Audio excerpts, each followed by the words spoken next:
खजाना कुबेर का। हे गंगाधार मुक्ति ओंकार तू, बोले ओंकार तू। आयो शरण तेरा शंभो कार तू। बखान क्या करूं मैं राखों के ढेर का। चपटी भगोत में खजाना कुबेर का। हे गंगाधार मुक्ति ओंकार तू, भोले ओंकार तू। आयो शरण तेरा शंभो कार तू। भगवान शिव की यह पवित्र कथा कह रही है।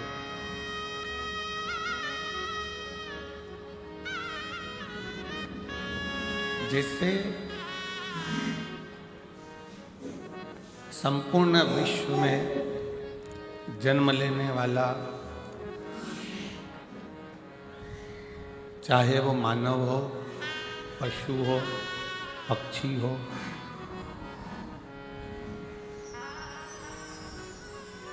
प्रत्येक संसार में जन्म लेने वाला जितना जीव है, इस सब में एक वो ओंकार, एक वो शिव, एक ओघड़दानी, मेरा शंकर, मेरा करुणा सागर, वो ईश्वर सबके भीतर बसता है।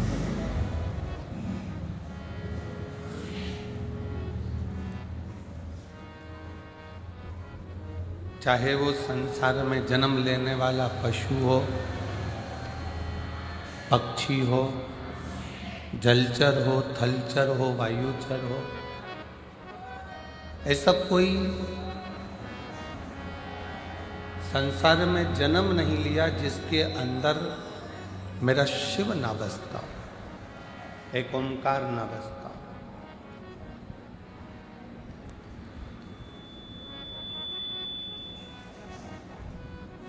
गुरु नानक देव जी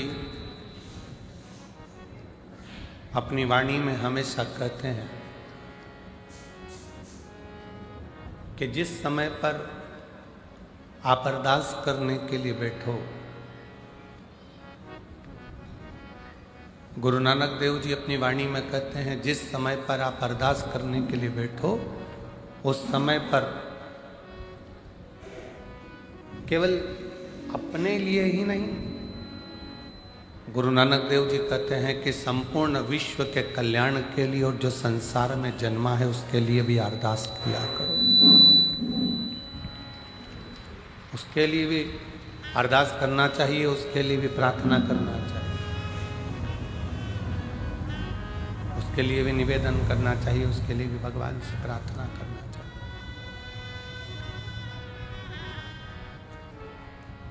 एक मृत्यु लोक में जन्म ले लेना, संसार सागर में आ जाना, पृथ्वी पर जन्म ले लेना एक सरल विषय। आपने कोई पूर्व का कोई पुण्य करा होगा, कोई सत्कर्म करा होगा, कोई अच्छा कर्म करा होगा, तो मृत्यु लोक में आपका जन्म आ गया।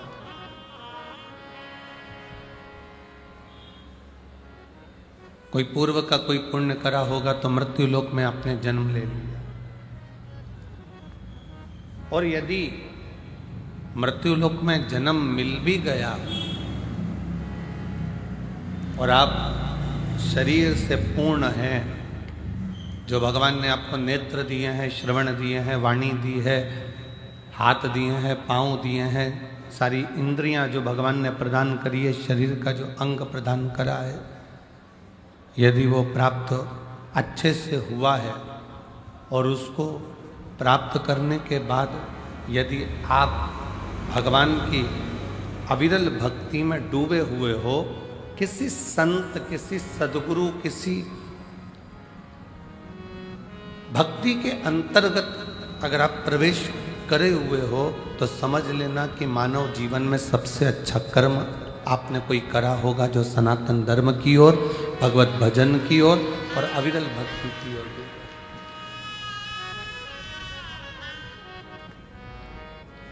वो कहते हैं ना कि कोई पिछले जन्म के अच्छे कर्म मुझे बाबा तेरा, कोई पिछले जन्म के अच्छे कर्म मुझे बाबा तेरा, जहाँ सारी दुनिया झुकती, जहाँ सारी दुनिया झुकती है, मुझे वो आली दरबार मिला, दरबार मिला। कोई पिछले जन्म के अच्छे कर्म मुझे बाबा तेरा, कहीं शिव की कृपा से, उनकी उदारता से, उनकी करुणा से, उनकी दया से ये मानव का शरीर प्राप्त होता।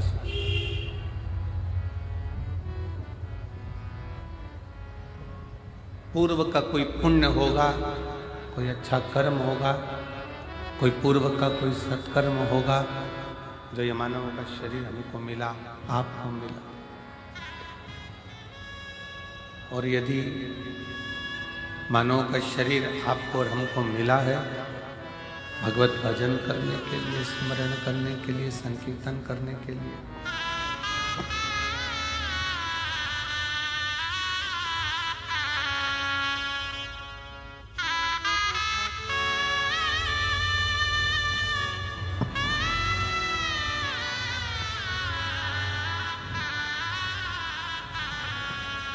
कोई पूर्व का कर्म, पूर्व का कोई सत्कर्म आपके और हमारे जीवन को आनंदित कर। भटिंडा की इस पवित्र धरा पर ये दूसरी बार कथा श्रवण करने का सौभाग्य मिला है।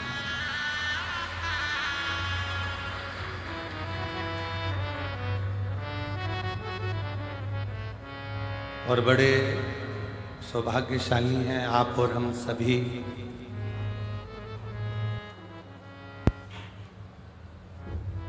कि भगवान शिव की अविरल भक्ति को धारण करने के लिए आप और हम यहाँ पर विराजमान हैं।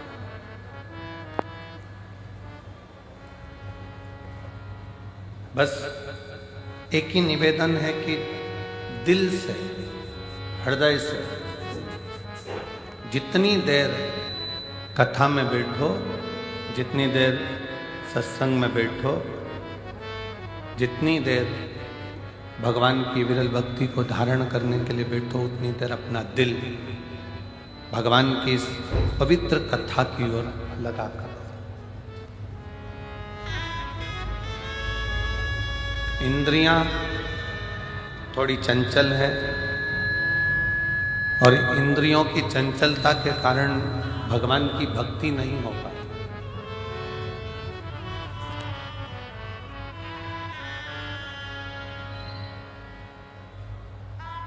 कोई आया, नेत्र उधर चले जाएंगे, किसी ने कुछ कहा, श्रवण इंद्रिया उधर चली जाएंगी।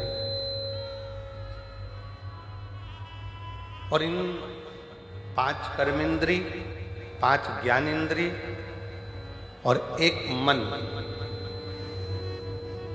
ये 11 इंद्रियों में सर्वप्रथम चंचल है ये मन रूपी इंद्रिय।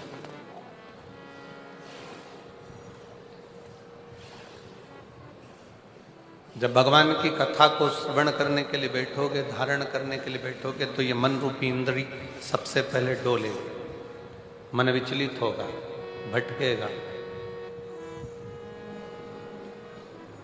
तब शिव कथा कहती है कि इस मन को केंद्रित कर कर शिव तक लेकर आना पड़ेगा।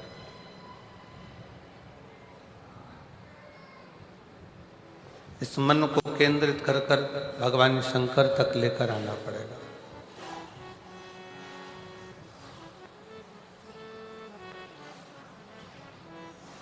और जितना सहजता के साथ में, सरलता के साथ में और नम्रता के साथ में आप इस कथा के रस तत्व को ग्रहण करोगे। जैसे एक बहुत बड़ी बात संत कहते हैं कि जंगल में आग लगी है,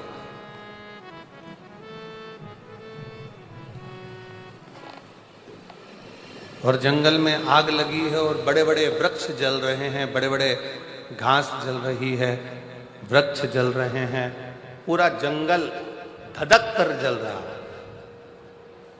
पर जंगल में आग लगने पर वृक्ष जल रहे हैं, घास जल रही है, पर पूरा जंगल जलने के बाद जब देखा गया तो उसमें जो छोटी छोटी दुर्वा थी, छोटी छोटी जो घास थी, छोटी छोटी दूब थी, वो दुर्वा नहीं जली, वो बच गई।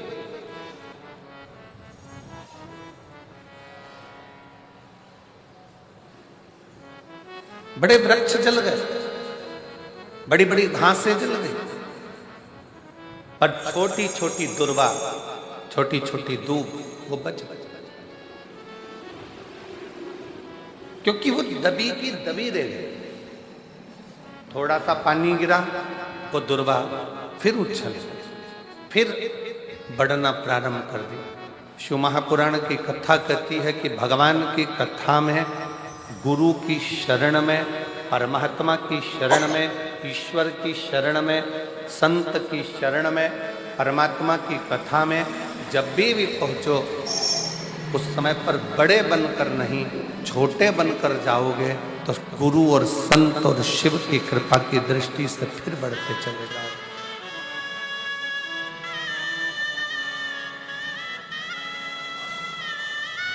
थोड़ा छोटा बनकर। एक बड़ा सुंदर प्रसंग पहले भी कथा में कहा है, आज फिर कहते हैं कि एक विशाल नदी है, बहुत बड़ी नदी, उसको अभिमान आ गया।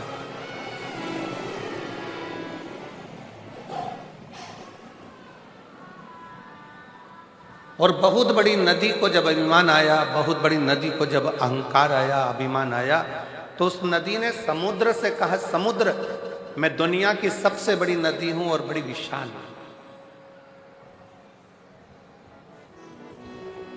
अगर तुझको मुझसे कुछ चाहिए तो बोल।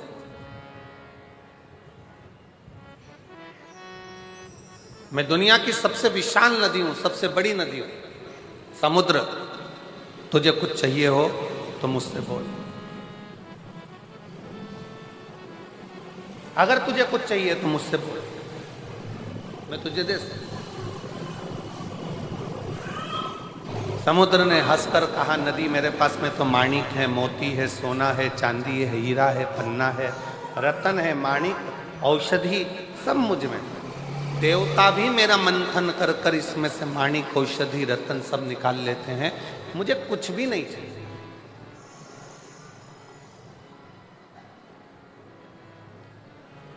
कुछ तो मांग ले समुद्र,